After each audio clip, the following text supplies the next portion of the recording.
Hello, hello, hello. You're listening to the Mo Money Podcast. I'm your host, Jessica Morehouse, and welcome to episode 107. First off, a big thank you for everyone who listened to last week's episode.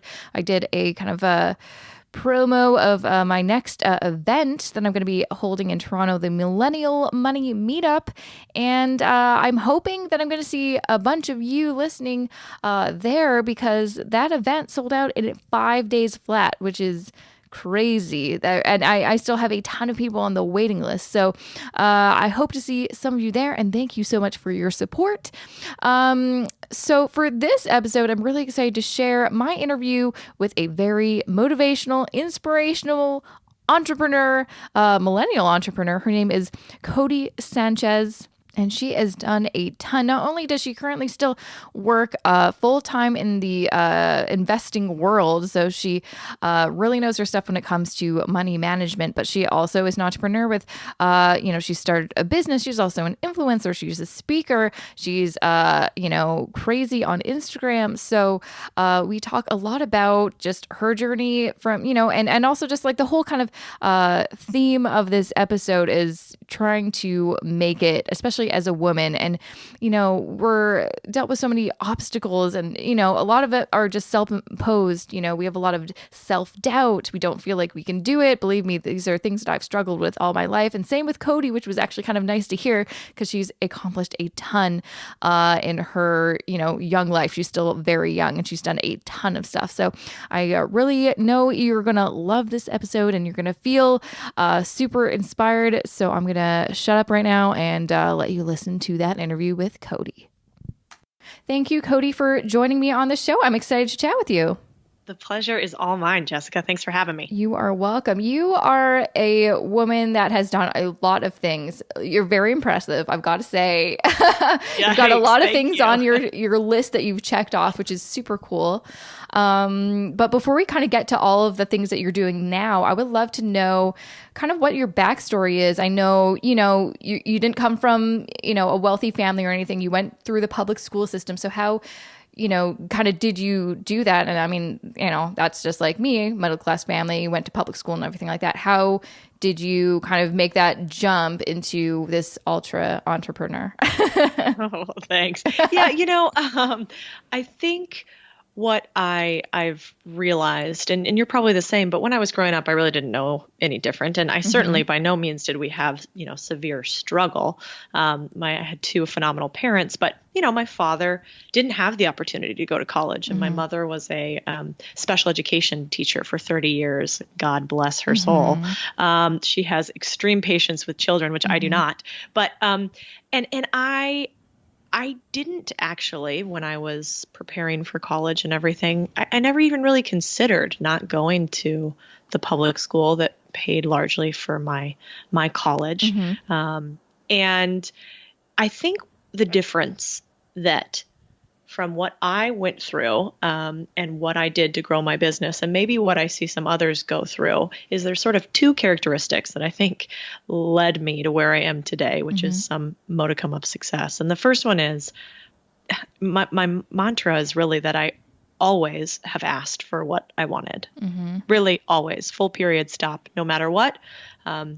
I try to stretch and ask for things that are beyond my means or maybe my abilities. And so, growing up middle class and in journalism and knowing nothing about this world of international investments or business, which is what I do now, I just assumed I could do it. I always asked for what I wanted. And then I asked myself kind of an odd question. I said, well, what if it wasn't as hard as everyone else makes it out to be? What if you don't have to go to Harvard to make seven figures? What if to be, the youngest analyst at Goldman Sachs, I don't have to know, everybody on the alumni committee. What if it was easy? Then how would I do it?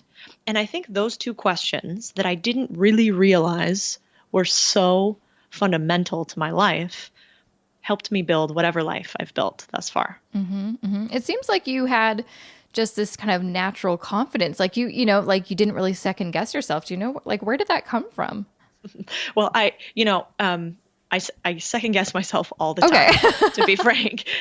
But what I've learned is I'm an avid reader. I absolutely love reading, and I love communicating with humans like you, with other people who are finding what fuels them and trying to make it profitable and sustainable. And so I think more than not second guessing myself, I was just always curious and I couldn't help it. So I was always asking people like, well, what do you do? And why do you do that? And how do you do that? And well, hey, if like Sally over there can do it, I think I can do it too. And if not, I'm just going to fake it until I make it. You know, and I remember specifically, I started off in the business at what is now the second largest investment company in the world. It's called Vanguard. And I knew nothing about finance. I mean, I didn't know what a mutual fund was. I had no idea how to invest for anybody. And I remember walking in and everybody else went to an Ivy League, right? Yeah. For this accelerated development program. Great humans, but I was woefully unprepared. And I said to the head trainer who was in charge of sort of determining it, you know, well, so explain to me, what are the backgrounds? What are these other humans all about and why are they here? And she kind of explained it. And inside I'm getting really nervous and I'm like, my palms are sweating. And then she said, so why are you here? Where did you go to school? And I don't know, but I just said, you know, I think that where you go to school and where you're educated is really secondary to the questions that you ask every single day. So I said, I don't think I'm the smartest person in the room. In fact, I know I'm not, but I just try to ask as many questions and maybe I land on a good one. And it seems to have gotten me kind of far. I'm going to have to try that next time when I'm in an interview. Just try like a different tactic. And that's probably what made you stand out is just, she's different. Let's give her a shot. Exactly. Yeah, exactly. She's not wearing a suit, I guess, you know, maybe we'll hear what she has to say. That's awesome. So what like initially drew you to that finance world? If you kind of had this, it sounds like kind of an, you know, entrepreneurial spirit, what kind of drew you to that line of work initially? Sure. Well, in undergrad, actually, I majored in journalism and political science and Spanish. My father's from Spain. And I actually spent a lot of time along the border, actually south of Arizona, where I went to undergrad. And in places nobody visits, right? These are border towns like Juarez and Agua Prieta, and they're dirty and they're one river away, one chain link fence away from us here in the U.S., but a world away in the same vein. It's kind of astounding. And so at the time, I wanted to be a war correspondent. I wanted to go like bullets flying and Codie telling the underdog story. And I wanted really nothing to do with finance. I didn't know about finance, but I wrote this one story that won a couple of awards from the Howard Buffett Foundation, gave us a grant, and we won the JFK Award for journalism. Not just me, a team of us. And I'll never forget, Jessica. We spent weeks in this one mission along the border, and the mission was for people who are left behind when they try to cross. You see what happens is when millions of people try to cross a border and they leave everything behind and they don't have addresses and they don't have cell phones and there's no emails. If you're separated, how do you find one another, especially when, you know, you're illegally crossing and so there's no police force to help you, right? And the truth is you don't find the rest of your humans. And so all of these elderly people were getting left behind. They're called los abandonados. And I wrote this one story that was just heart-wrenching about one such human who got left behind. And she was 90 and big, huge smile and no teeth and in this just awful, awful establishment. But, you know, ray of sunshine. We got all these awards and we came back and we gave her the award and teddy bears because she liked teddy bears and her name was Carmelita. And I remember she looked at me and I was all of 20, 19, I don't know. And she said, okay, Codie, this is amazing, right? In Spanish. Now that America knows our story because you guys have won these awards, they're going to help us, right? You know, you're going to find our family and you're going to fix it and you're going to get us out of here. And I mean, Jessica, I was like, how did I not see this question coming? How am I so naive and not sensitive? And in that very moment, I realized, like it is not enough for me to tell the story that in fact, if I want to make change, I can't stand by the sidelines and just be a reporter. I have to understand how these structures are created, how these problems created. And that led me to, okay, so who has the power to change them? And how do you get power? And that led me to money. And I sort of think if you can understand how money works, which is what you do, is you share with humans how money works, the only freedom that we can have starts with financial freedom. And once we have that, everything else can flow. But until we understand money and what it does and how it leads to power, well, I don't know how much we know. Yeah, you're speaking my language. That Right? is totally my kind of, you've got a mantra, I've got a mantra that's like money life balance. It's like when you really take control and educate yourself about money, the possibilities are endless and you can literally change your life and your kind of destiny, your future. So, yep, I totally get that. So, so what you mentioned to me before I hit the record button that you are a partner in international investment business. So how did you kind of, I guess, climb the ranks into this, position of power where, you kind of, reach that level that you were looking for? Yeah, well, I work for an international investment firm, and I had our business south of the border. And how I got there. So what I do first is I had a team, that goes around to institutions and sovereign wealth funds and pensions, and we sell investment products to them, right? And I have always been in some sort of distribution or sales or marketing. I just find communication fascinating. And I started off not having a huge direction, Jessica. I just, I got into finance and I thought, okay, I'm going to do this rotational development program and figure out where they put me. And then what's the next step? And, the next step was, this seems like I like the communicative side better than the analytical side. And so, I found my way to sales. When I started getting strategic with it, so I started off at Vanguard. I got recruited to Goldman. From Goldman, I went to another company called State Street, and now I'm at my current firm. And when I started getting strategic was when I was at State Street. And there I had stretched to get that job by essentially something I talk about on the blog a lot, which is leveraging your strategic network. And I think a lot of people, especially our generation, we're such social network leveragers, right? Which is great. And I do believe there's power in that. But we don't start usually with the people that we know and the network that we already have. When you're out looking for a job, typically the average human goes out to, Monster. I don't even know if that's where you go these days, but some career website or some corporate website, and you try to get a job sort of cold. Yep. Or you go to your guidance counselor or your school or something.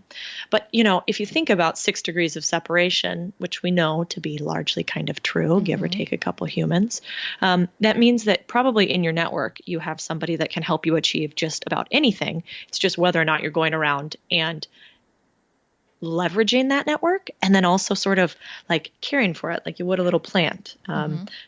Connecting with them consistently, staying in front of them, sending thank you cards, sending birthday cards.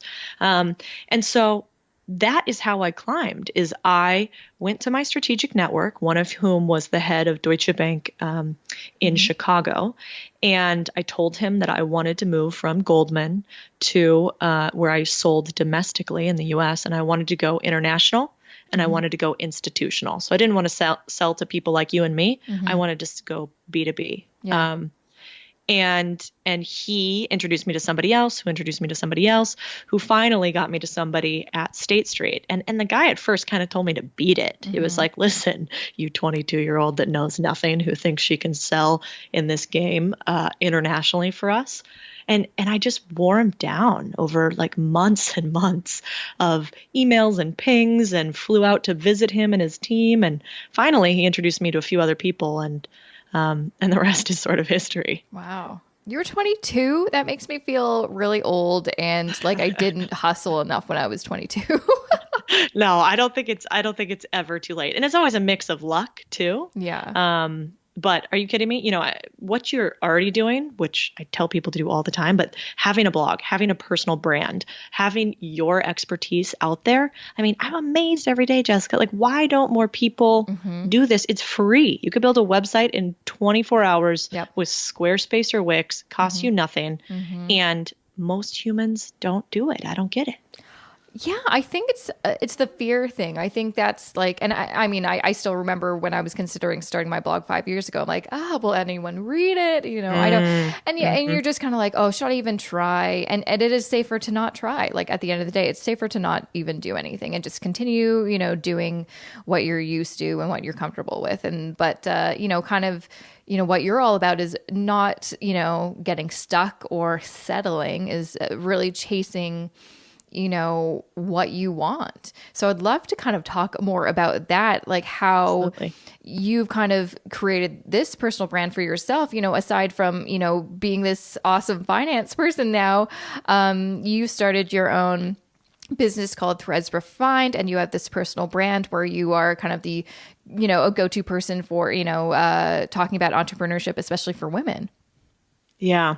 Well, my philosophy is sort of anytime I'm feeling too comfortable or complacent, I know I'm in trouble.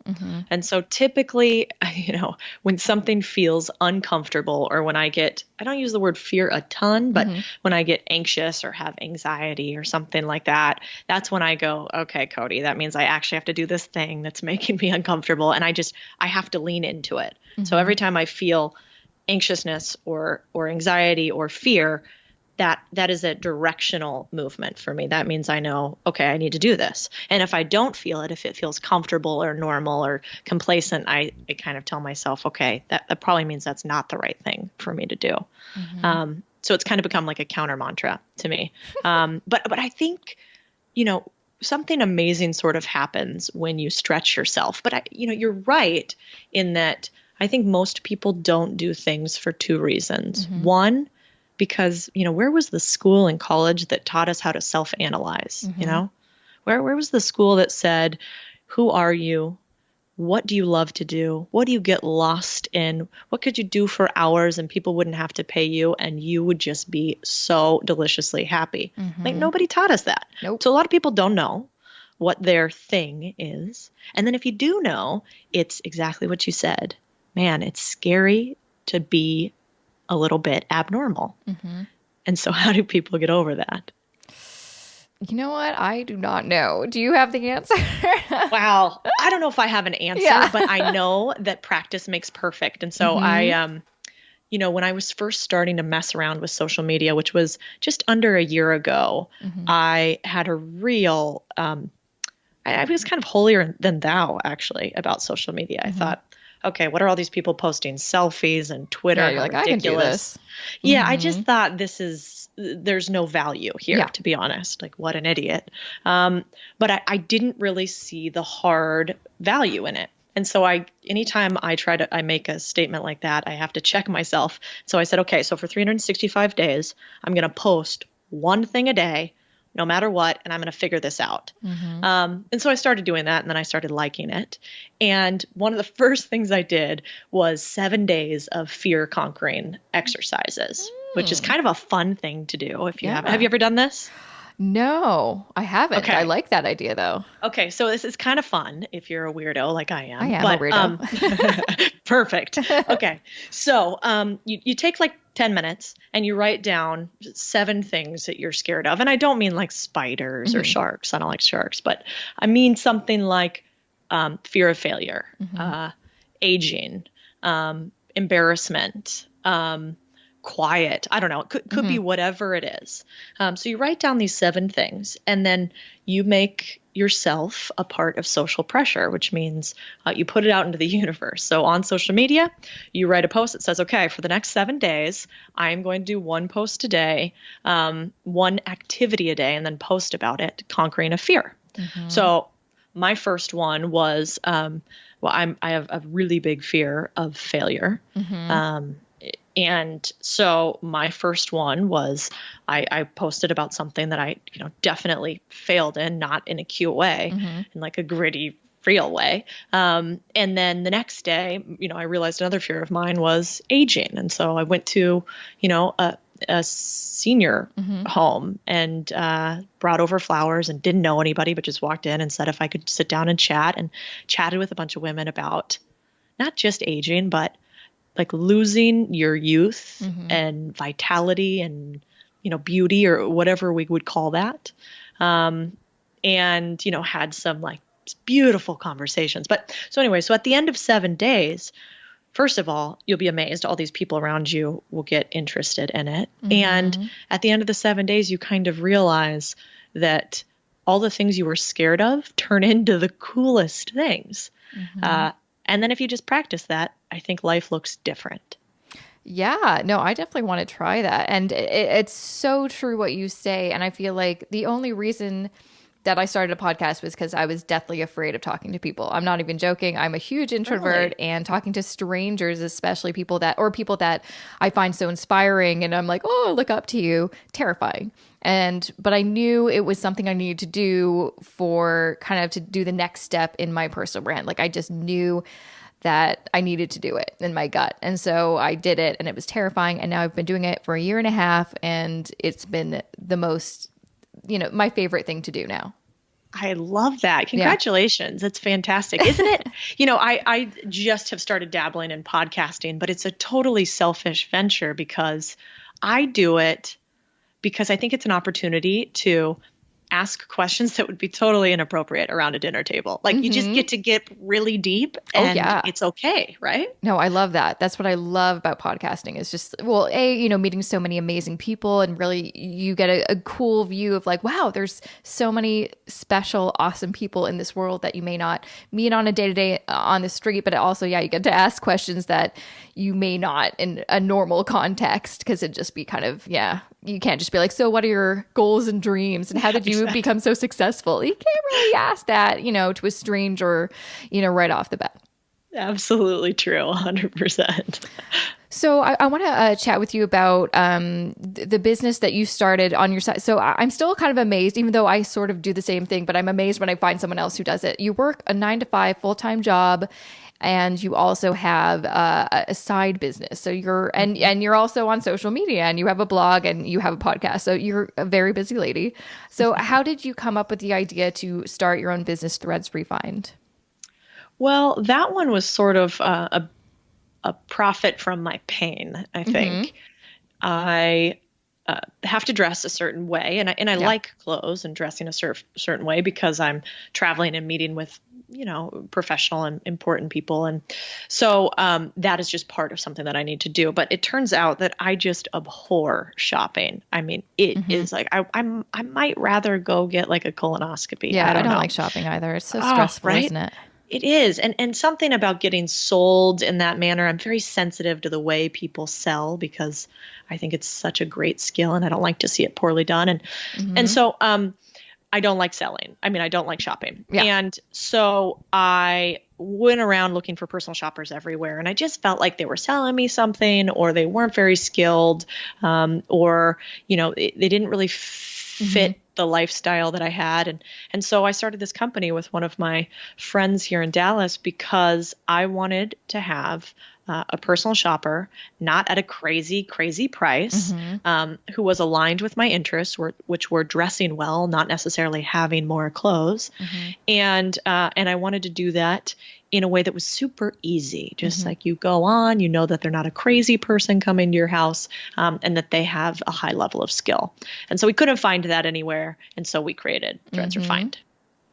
I would love this service. I would love, I honestly dream about someone picking out my outfits for me because I just don't care. I know. But I know it is important because, it's a representation of you and what you're all about. So that's awesome. You're exactly right. But what the thing is I was just writing about this last night.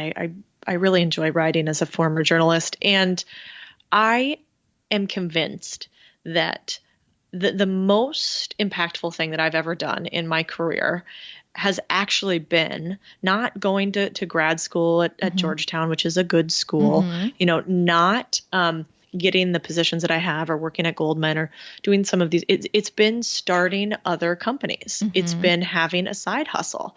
And I think it's because when you think about any sort of big, huge, amazing thing that we've done in the history of mankind, and you could say this maybe isn't the biggest, hugest, but Steve Jobs with like the intersection of calligraphy and design and computing. Einstein with the fact that he loved algorithms, but experimenting, but philosophy, but writing. I'm worried that as a society, we're becoming way too compartmentalized. It's like, you're an attorney, be an attorney. You're a doctor, be a doctor. And we get uncomfortable when there are humans that want to be multidimensional. Yep. And I think that's a huge problem. And I think there is something incredible that happens when you take something as disparate as finance and fashion and business building and social media and blogging and put them all together. You're just a much more interesting human, and people gravitate to that, no? Absolutely.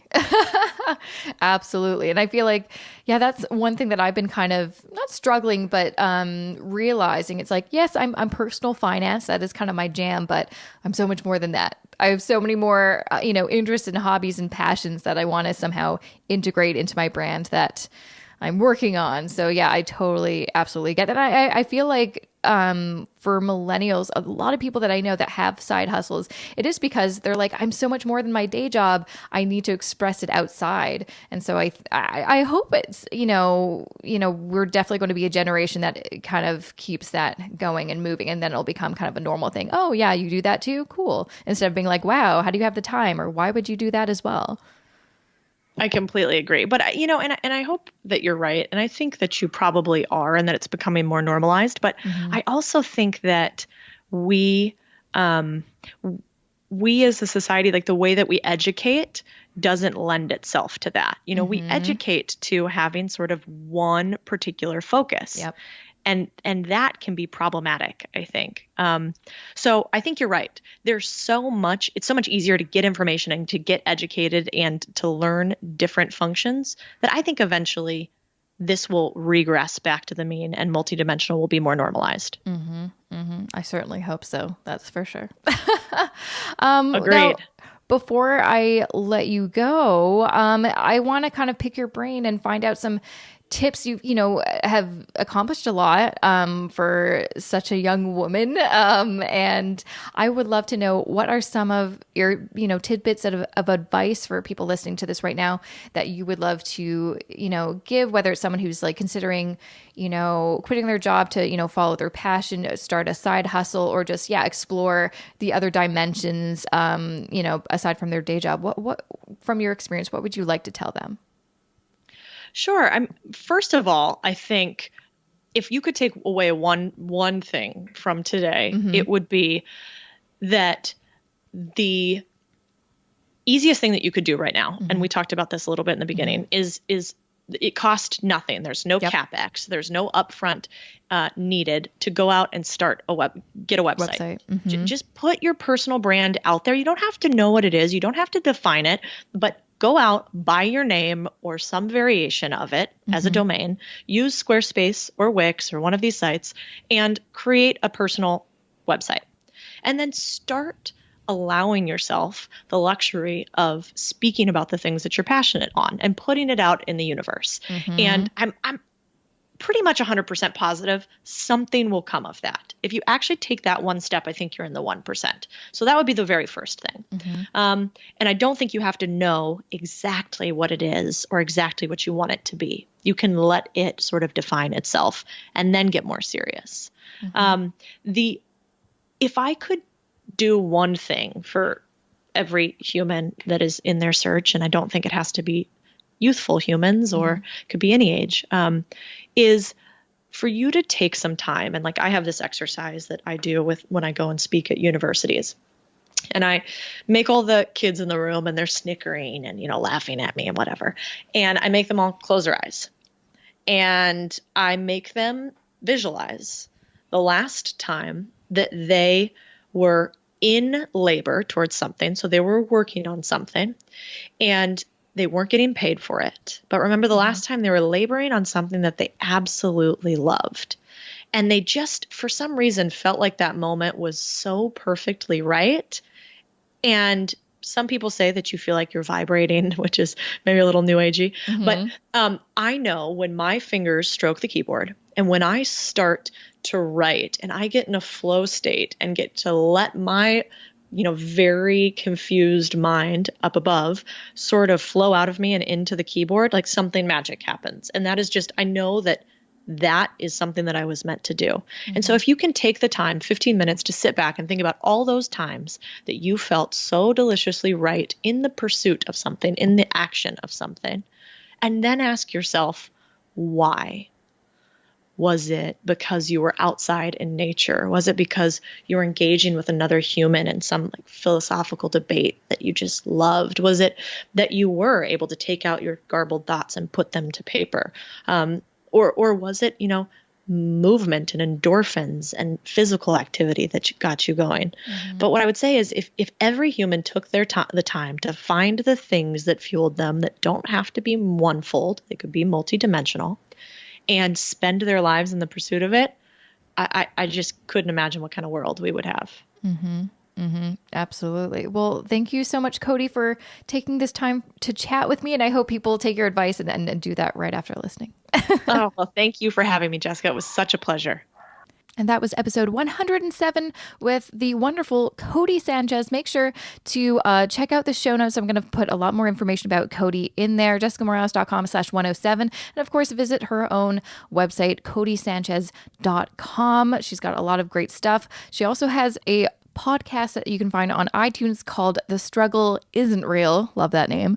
But again, I'm going to link all that stuff in the show notes. So make sure to just go to jessicamorehouse.com/107 for all of that goodness. Now, before I let you go, there are two things that I want to tell you. First, I highly recommend that you sign up to my mailing list because I have some very special, exciting news to announce come Monday. I've been working like a fiend, and I will explain why, what the big project I have been working on tirelessly since January. So if you sign up to my mailing list, you will get that news first, and it's pretty big. I'm pretty excited about it. So how you do that? Well, I'll put a link in the show notes, of course, but of course, the easiest way to do it is just go jessicamorehouse.com/subscribe. So once again, jessicamorehouse.com/subscribe, easy peasy, lemon squeezy. You'll get on the list to find out all the juicy details. Secondly, I have a fabulously nice podcast review that I would like to do a little shout out for right now. Green Tea YYZ from Canada says, I can't stop and wonder, did Jessica and Josh find that house they were looking for? Okay, that's the best podcast review title ever. And the review is, I came across the Mo Money podcast when I was looking for something more about Canadian, Torontonian, something I can relate to, learn, and use in my daily life.